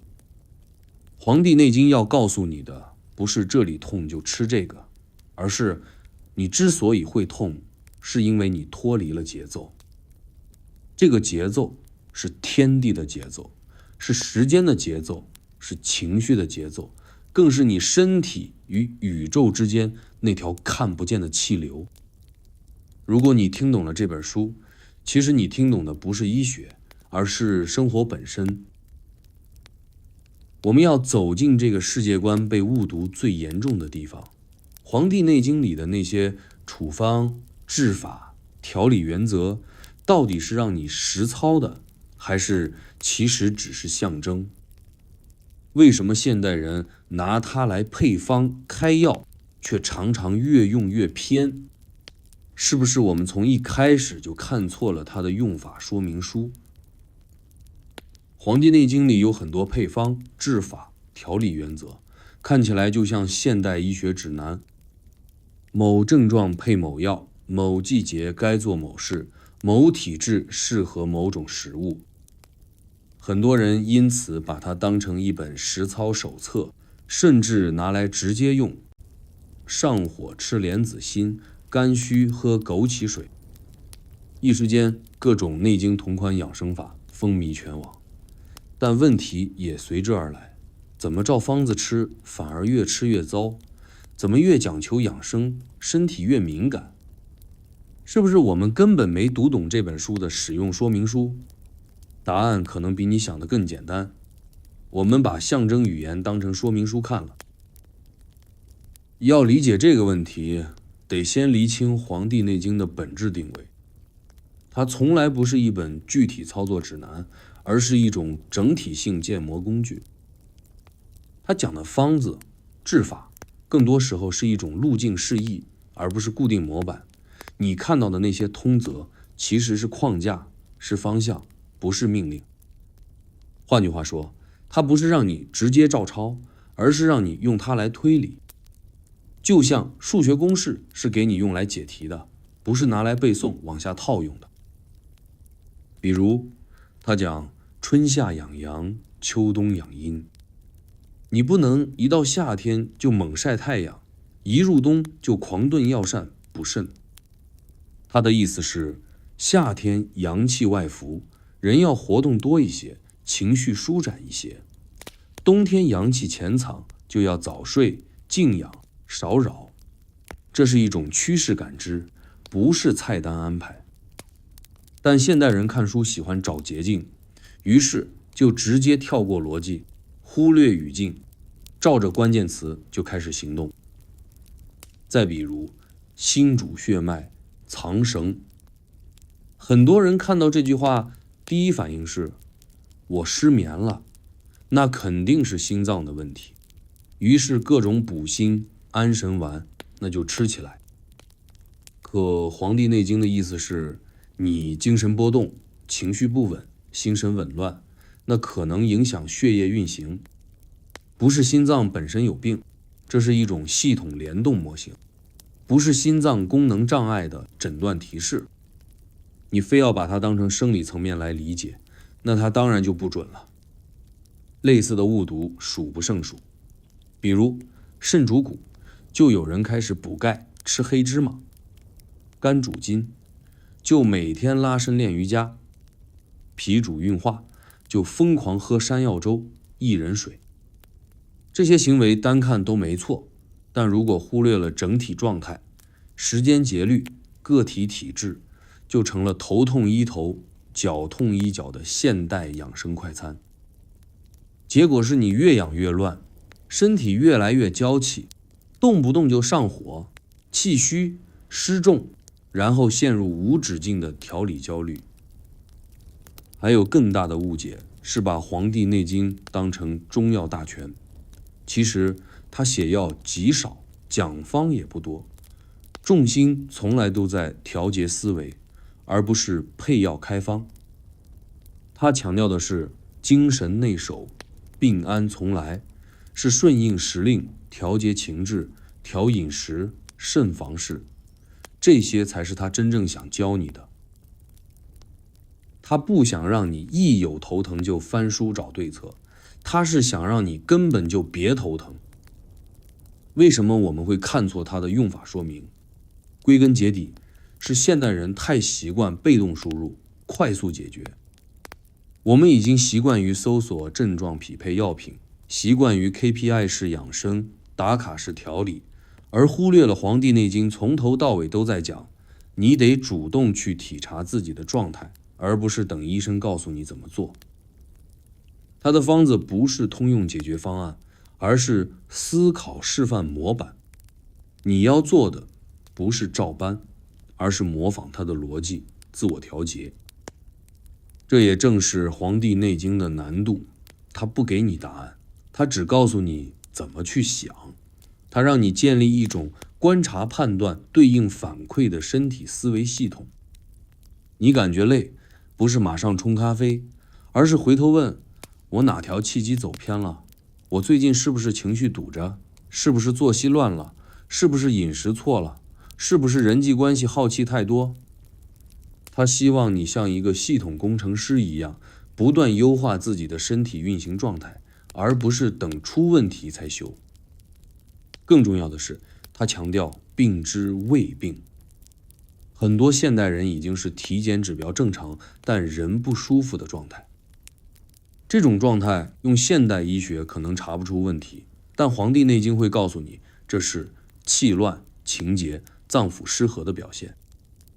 你没病，但你偏离了正轨。它不是要你找药治，而是要你顺回来。当然，也有一部分内容确实可以作为具体参考，比如子午流注的时间表、五运六气的气候分析、数学配对的基础认知。但这些也不是拿来直接执行的，而是你了解后，结合自己情况，酌情而用的工具。它不是一本菜单式医书，而是一本开放式导航系统。这一点在它的写法中体现得淋漓尽致。《黄帝内经》的语言大量使用若、则、故、其气、当调、宜慎等词汇，很少出现必须、应当、唯一等字眼。这说明他不想限制你，而是给你一个方向。你必须在实际生活中体察、调整、观察，再判断，才能真正进入他的节奏。这才是他所说的以心应身，以身应道。也因此，他最适合的读法不是从头读到尾，而是反复读、对照读、跳跃读、日常验证式读。你今天睡不好，就去读读关于心神不藏的部分。你最近老是疲乏，就看看脾胃不运的描述。你换季感冒，就读读六气治病的章节。你越读，越能从书里找到你生活状态的影子，而不是等生病了再翻目录查症状。最后我们必须明白，它不是一部病了之后该怎么办的说明书，而是一部怎样不病的人生指南。你如果总是想着哪里不舒服我翻哪里，它就永远是片段化的。你如果愿意用它重新建立一个我和身体的关系，它才会变成你真正的老师。我们要正面碰一下一个现代人最关心也是最常质疑的问题：中医到底是不是科学？《黄帝内经》里这些又哲学又抽象的逻辑，到底是糟粕、神秘，还是一种未被现代解释体系正确翻译的智慧？一场跨越2000年的思维碰撞就在这儿展开。这是一个绕不开的问题，也是围绕《黄帝内经》最容易引发争议的话题：中医是不是科学？《黄帝内经》里讲的气血、阴阳、五行、经络、时辰、脏腑情志，它们究竟是科学范畴的知识，还是经验主义、类比推理，甚至某种文化式思维？我们要承认，这确实是一个不那么好回答的问题，因为问题本身就是建立在两个完全不同的知识系统上，一个是现代实证科学，一个是古代系统哲学。很多人一听中医，第一反应就是不科学，理由往往也很直接：没临床数据，没实验可重复，解释模糊，因果不清，诊断不精确。这些看似站得住脚的质疑，其实本质是在用一套工业化、量化、标准化的系统去衡量一套关系化、结构化、个体化的系统。不是它错了，而是它根本就不在你设定的那张试卷上考试。我们先从定义入手，科学是一种以可观察、可验证、可重复的方式认识世界的方法论，而《黄帝内经》采用的是以系统类比、整体归纳、直觉判断的方式应对变化的智慧路径。这两者不是等级差异，而是路径不同。西医是微观拆解型，找到问题点，控制变量，验证因果。中医是系统调和型，感知状态，辨识趋势，动态应对。你用微观手术刀看不到气的路径，正如你用望远镜也看不到情绪流动。而《黄帝内经》里这些听上去玄的东西，放在当时的语境下，其实是很扎实的逻辑体系。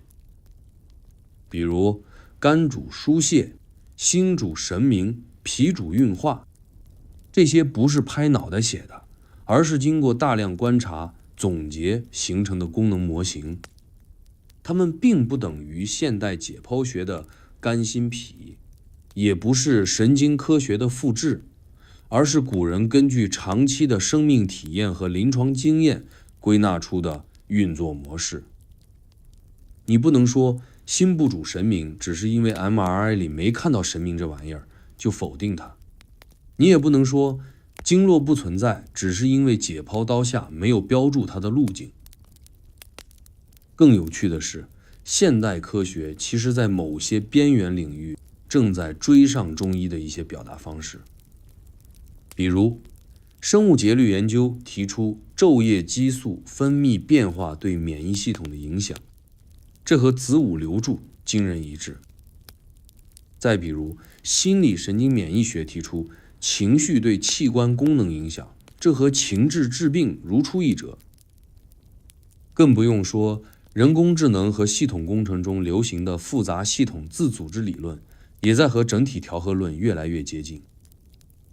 这并不是中医变科学了，而是科学走到了中医一直在说的那块地界。当然也要承认，《黄帝内经》里确实有一些内容今天看来难以验证，比如天癸之至，男子88肾气衰，女子77任脉通，肺朝百脉等。这些带有强烈象征性和文化设定的说法，本质是集体经验的凝练语。你硬要把它们当成生理指标来分析，就会得出结论，它不准、不科学。但如果你从古人如何理解人生周期来读，它就变成了另一种层次的智慧。更关键的是，《黄帝内经》建立的不是事实对错的判断系统，而是趋势适应的调节系统。它不追求精准诊断，而追求趋势修正。它关注的是你这个人整体的气机是不是顺畅，而不是某个指标是不是超了0.1。他提出的治未病，虚实辩证，因人因时因地而治，其实在今天的功能医学、慢病管理、整体健康中反而重新获得共鸣。那为什么我们总觉得它玄？因为我们已经习惯了精准量化、数据说话的现代逻辑，而《黄帝内经》里很多词都是可感不可量的，比如虚、实、寒、热、气滞、气逆。这种模糊语言不是偷懒，而是它在处理连续变量时更具韧性。你可以把它想成用图像识别理解身体，而不是数据输入。举个例子，湿气重这4个字在现代医学中没有对应的名词，但你一定听说过，也许你就体验过。它不是指某个病名，而是一种综合状态，身体沉重，舌苔厚腻，食欲差，精神不振。你查不出具体病毒，但就是状态不对。《黄帝内经》会说这是脾湿运化，湿困中焦。这不是一句咒语，而是试图用系统语言描述整体状态的紊乱点。你可以不同意他的术语，但不能否定他试图解构问题的逻辑。而且我们也要警惕一种误区，拿科学的定义来验证中医，其实就是想让中医变成另一个西医。但它本来就不是为此而生，它的目标从来不是找出病因、精确治疗，而是调节系统，维持稳定。这2个路径可以互补，却不能互替。也正因如此，现在很多医学界人士开始主张中西医结合，甚至在国外，很多研究者也开始用系统生物学、网络药理学的方式重新解读《黄帝内经》。这不是复古，而是绕过语言障碍后重新认识。他们发现这本书里藏着的是一整套变量识别、趋势评估、关系调整的动态建模方法。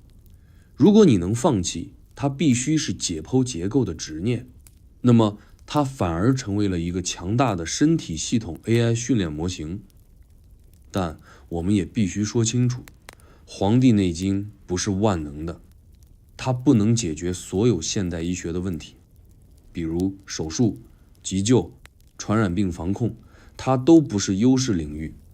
它最擅长的是长期状态管理。它是一个健康趋势干预工具，不是问题爆发应急工具。如果你在用它解决心梗、创伤、骨折，那它当然不科学。但如果你用它预防心梗、调理亚健康、改善情绪、稳定内分泌，它就可能是比科学更适合生活的智慧。我们换一个视角来看，为什么这些道理，全世界越来越多的人开始主动学习《黄帝内经》？从德国到美国，从法国到澳洲，为什么连西方医学体系最坚定的拥护者也开始在重新思考它？这本东方古书到底勾起了他们什么样的期待？很难想象，一本2000多年前的汉字古籍，竟然在21世纪的欧美医学圈、身心灵圈，甚至人工智能领域掀起了热潮。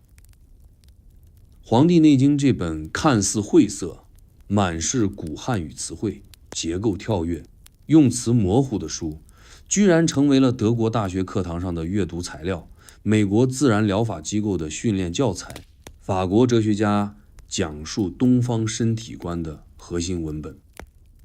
这不是文化输出的偶然，而是西方人在经历了对现代医学的信仰高峰之后，开始集体面对一个共同的问题：为什么我们的身体越来越精密，健康却越来越难以维持？这一切的源头是系统性崩溃。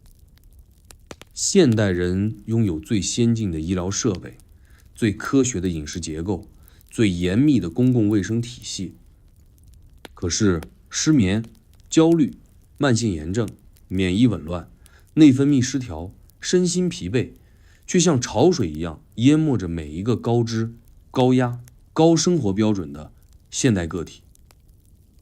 这时候，他们发现，单纯治病的系统已经不能解释他们为什么会不断的产生病。这不是器官坏了，而是整个人出了问题。而就在这个时候，《黄帝内经》突然被重新打开了。对西方人而言，这本书最大的吸引力不在于治疗，而在于理解。他们不再满足于把人切成神经系统、循环系统、消化系统、免疫系统这4大模块。他们开始想知道，情绪从哪里来？为什么压力会伤害胃？为什么季节会影响情绪？为什么呼吸方式会改变内在节奏？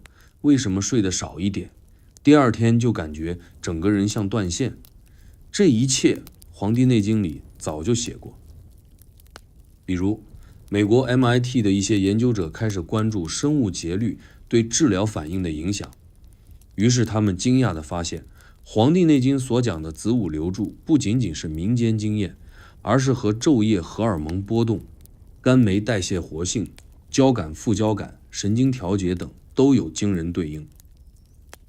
德国的医学史学者发现，《黄帝内经》的整体论与他们在 AI 建模时所使用的多维变量调节结构几乎完全重叠。法国的身体哲学学派则推崇其中的身体即宇宙观点，认为这是对笛卡尔身体灵魂二元论最具挑战的整体观。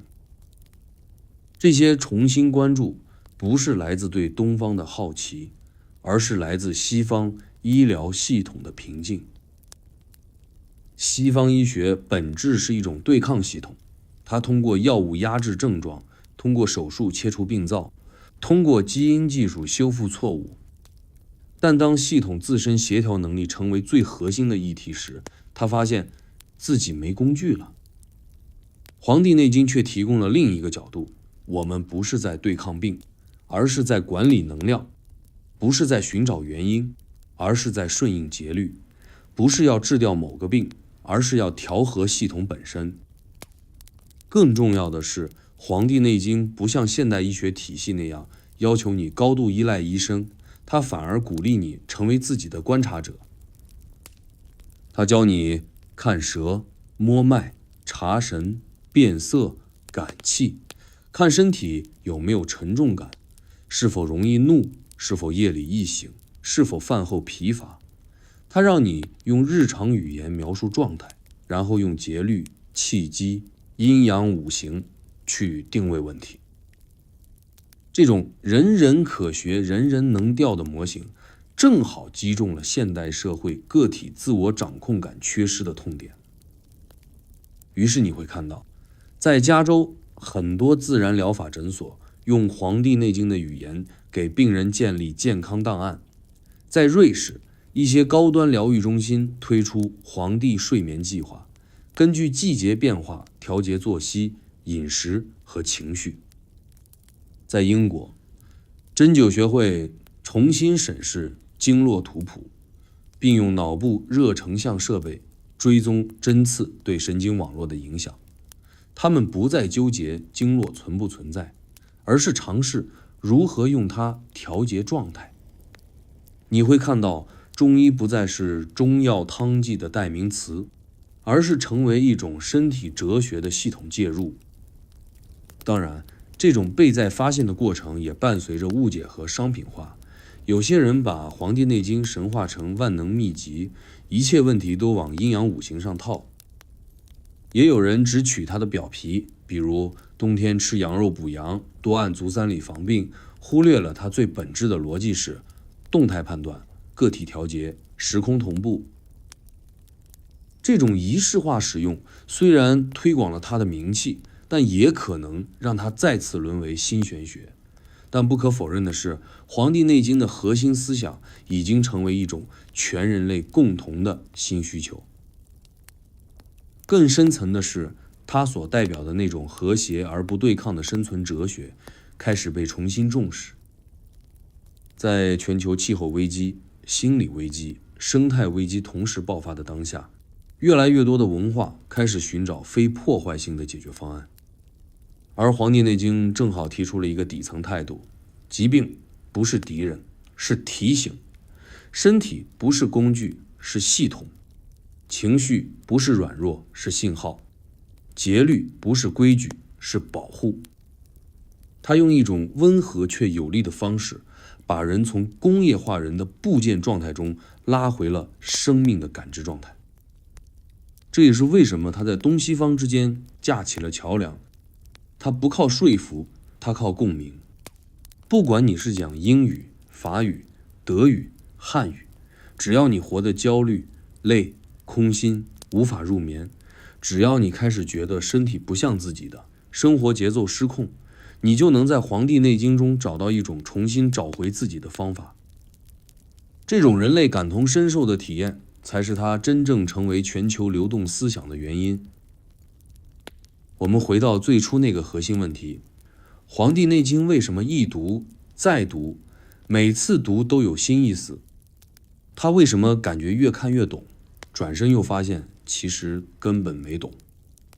这不是他写的晦涩，而是他藏着一个最大的谜团，它根本就不是写来被一次性读懂的。《黄帝内经》是一部很奇怪的书，你第一次读它的时候，会觉得它像天书，到处是对话题，玄而又玄的语句，难懂的词汇，跳跃的逻辑。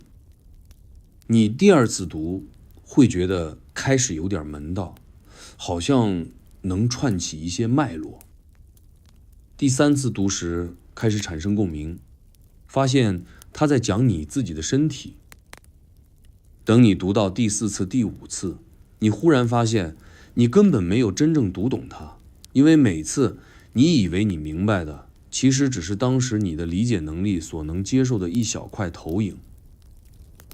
它是那种你以为他在前面，其实他一直在后面看着你的书。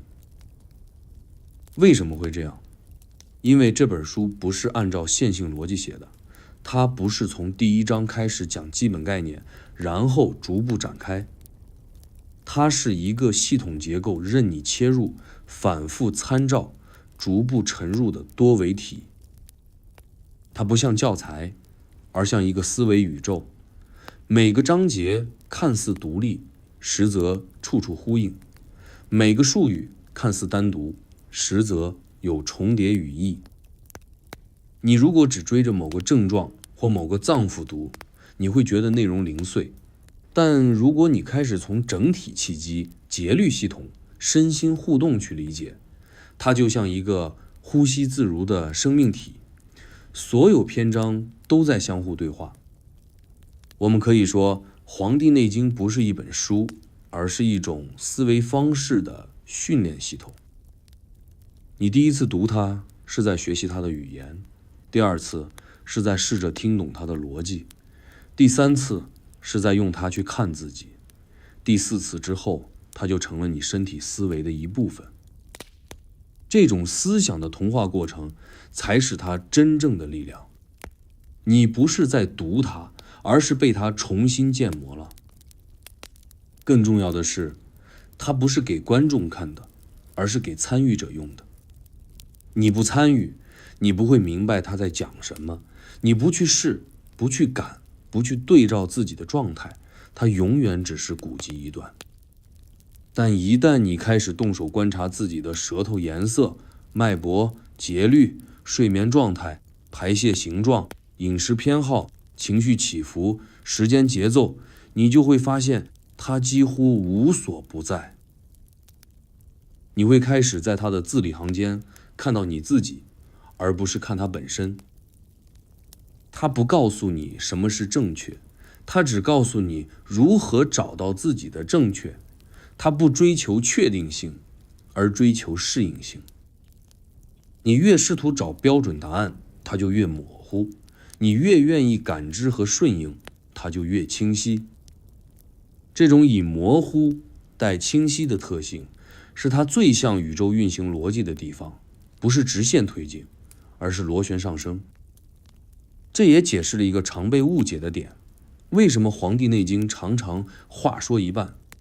比如他讲治胃病，但又不告诉你具体怎么胃病先治；他讲气机升降，但不画图，不下定义；他讲情志治病，但不列清单，不分等级。这不是因为古人偷懒，而是因为他们知道这些事情不能讲死，他们需要你对着现实去调，不是照本宣科来抄。这就像教你游泳，你不能靠看游泳书会游泳，得下水才能知道原来水是这样推力的。你甚至可以说，这本书是写给未来的。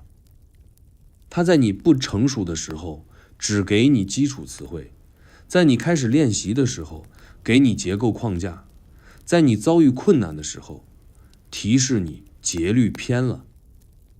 而在你经历了生活的高低潮之后，再回来读，它才开始真正说话。这不是你在读书，这是你在和2000年前的一群智慧者对话。很多中医名家都有同一个体会：年轻时读《黄帝内经》是硬啃，读完一头雾水；年纪大了再看，字字有深意；临床几十年再回头读，常常被一句话击中。这本书不是用来读完的，是用来跟你一辈子共振的。它不在乎你今天读到哪一章，而在于你今天的状态是否适合读它。如果你正焦虑，它会劝你心神内守；如果你正疲惫，它会告诉你脾主四季；如果你正迷茫，它会写下法于阴阳，合于术数。它不像我们现在熟悉的那种给你一个工具，教你一个方法的书，而更像一个知你冷暖，随你成长的老朋友。你开心时，他提醒你别乐极生悲；你悲伤时，他安慰你情志可以调理。你生病时，他告诉你，身体不是敌人，是信号系统。你自责时，他告诉你，错的是节律，不是你本人。《黄帝内经》之所以让人越读越不想放下，不是因为它多实用，而是因为它太贴心。它的核心不是知识，而是态度。一种对生命本身的温柔敬畏，一种对复杂系统的深刻理解，一种对人和天地之间关系的谦卑顺应。这种态度会让你在这个喧嚣、焦虑、效率至上的时代，忽然慢下来，开始重新问：我是谁？我该怎么活？我还能更好地和自己相处吗？下面我们将迎来最后的落点，这本永远读不完的书，它的意义到底是什么？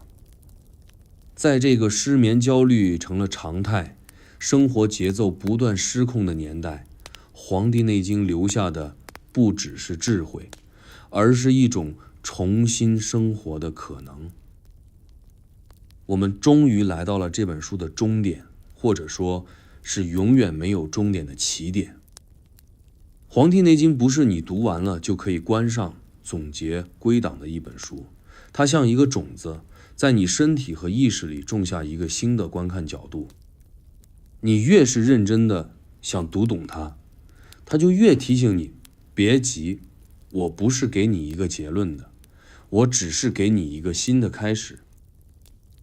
这本书最核心的意义，其实从来不是治病，也不是学医，而是重新做人。你听起来可能觉得浮夸，但真的一点不夸张。《黄帝内经》构建了一个彻底不同于现代医学的身体观。在这里，身体不是一堆器官拼起来的机器，而是一个有性格、有节奏、有气质的整体。疾病不是敌人，不是必须剿灭的错误，而是身体对你生活方式的一次提醒性罢工。养生也不是躲避死亡的手段，而是一种与天地合拍、与时间握手的生活方式。它最深远的哲学基础是顺，不是妥协的顺，而是知道万物皆有其规律的主动贴近。你该动就动，该静就静，该热就热，该寒就寒。你不是去控制身体，你是去理解它，陪它，跟它一起调节。这种思想在今天显得异常珍贵，因为现代社会的节奏正好相反。你困，但你要提神；你累，但你要拼命去各种卷；你痛，但你必须要忍着；你焦虑，但你还要装镇定。我们不停地违背身体，然后指望药物、营养品、医生、健身教练来修补我们干坏的系统。《黄帝内经》站在2000年前，对这一切的回答非常明确：别治病了，先调节生活；别追求效率了，先关注节律；别相信万能药了，先相信你自己的身体语言。它不让你放弃现代科技，但让你回到最基本的问题：你今天有没有按时睡觉？有没有吃得太急？有没有对着电脑太久？有没有情绪堵住却不说？有没有连呼吸都忘了？这才是最原始、最强大、最有力量的身体调养工具。它还教会我们一个更重要的事：你永远不能控制生命，但你可以参与生命。《黄帝内经》里几乎每一章都在教你如何参与。观察四季更替，记录体感变化，识别自己每天最活跃的时间，找到适合自己的节奏。你不是在等待疾病发生才去治疗，而是在每天跟生命做互动。他把健康还给了你，而不是交给医生、机构或者外部权威。而他之所以能穿越2000年而不朽，靠的不是复杂的理论，而是他对人的深刻洞察。他从未把人简化成公式，也从不相信标准化。他承认每个人不同，每个时点不同，每种状态都不能复制。所以他用模糊词汇、用诗性语言，用开放结构，让这本书适用于所有人，但不为任何人下判断。他说因人而异，因地制宜，因时而调，不是没说清楚，而是他太清楚了。如果你还想找一个万能答案，那你还没有真正准备好听他说话。所以说，《黄帝内经》的秘密从来都不在他讲了什么气，讲了多少经络，写了多少穴位，而在于他是否能帮你重建一种倾听自己的能力。它不是一张地图，而是一面镜子；不是一本课本，而是一条路。你读完它，走的不是他的路，是你自己的那条身心归位的路。读完这一整部书，你可能不会立刻变健康、变长寿、变通透，但你一定会开始注意一些原本被忽视的细节。深夜手机滑得太久时，你会想起阴气未藏，阳气浮散。早上起不来时，你会意识到春夏养阳的节律没跟上。吃饭太快，胃不舒服时，你会记起脾主运化。跟人吵架之后胸闷时，你会想到怒伤肝，气上逆。这些片段慢慢累积，就成了你与自己关系的再修复。《黄帝内经》的秘密是它藏在生活里，而不是竹简里。它不在乎你背了多少术语，而在于你从什么时候开始学会和自己的身体、情绪、节奏、气机做朋友。他从来不说教，他只等你准备好来听。所以别急着说你懂他，也别怕你看不懂他。你只要愿意从今天开始，哪怕只做一件事，早睡1小时，慢吃3口饭，静坐5分钟，少发1次脾气，在情绪上升前多呼吸2下，它就已经开始在你身上生效了。你读的不是《黄帝内经》，你读的是你自己。今天的故事讲完了，如果你听到这里，说明你已经在这趟旅程里和自己的身体好好碰了一个面。现在就慢慢闭上眼睛吧，把今天听到的一切都放下。身体不需要你解释，只需要你允许它放松。就让《黄帝内经》留在梦里，在你看不见的地方悄悄帮你恢复节律，调和气息。